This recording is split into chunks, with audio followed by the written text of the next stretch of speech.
Préemption, conventionnement, densification, triptyque de votre politique depuis 20 ans.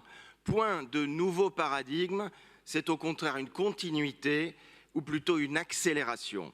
Vous affichez fièrement 260 000 logements sociaux, mais c'est précisément le nombre de demandeurs de logement, soit 2,3 fois plus qu'en 2001.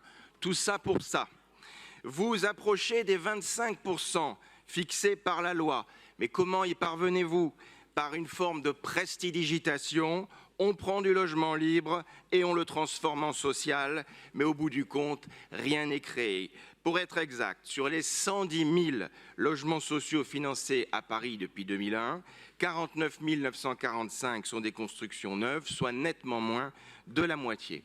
Et c'est là qu'intervient la densification. L'un des exemples les plus frappants pour moi est la construction du groupe d'immeubles de Paris Habitat au 90 boulevard Vincent Auriol dans le 13e, en lieu et place d'une école maternelle qui bénéficiait d'un très bel espace vert, poumon du quartier. Votre communication indique clairement que vous allez poursuivre dans cette densification pour, je cite, tout mètre carré disponible. Les choses sont claires et le PLU bioclimatique, en tout cas c'est ainsi qu'on le qualifie, servira à ce dessein avec des règles de servitude, des emplacements réservés et des OAP. Nous y reviendrons plus tard. Mais je reviens sur les deux principaux outils que sont la préemption d'immeubles privés et le conventionnement de logements à loyer libre.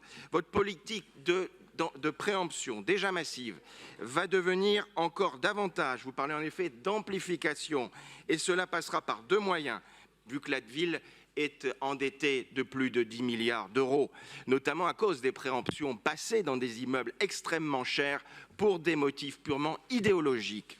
Ces deux nouveaux moyens reposent sur une nouvelle foncière et sur les bailleurs sociaux eux-mêmes et consistent à faire porter le coût des futures acquisitions sur eux.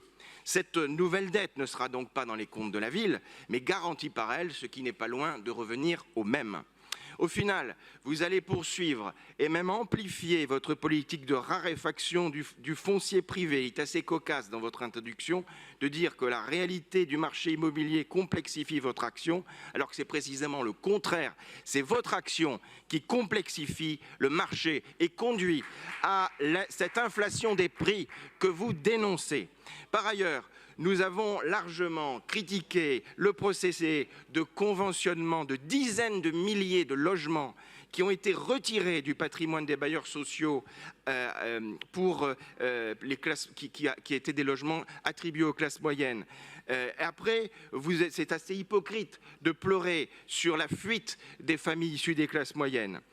Tout cela était sinon voulu, en tout cas prévu. Nous n'avons cessé de le dire. Il est temps de mettre fin à cette politique de conventionnement.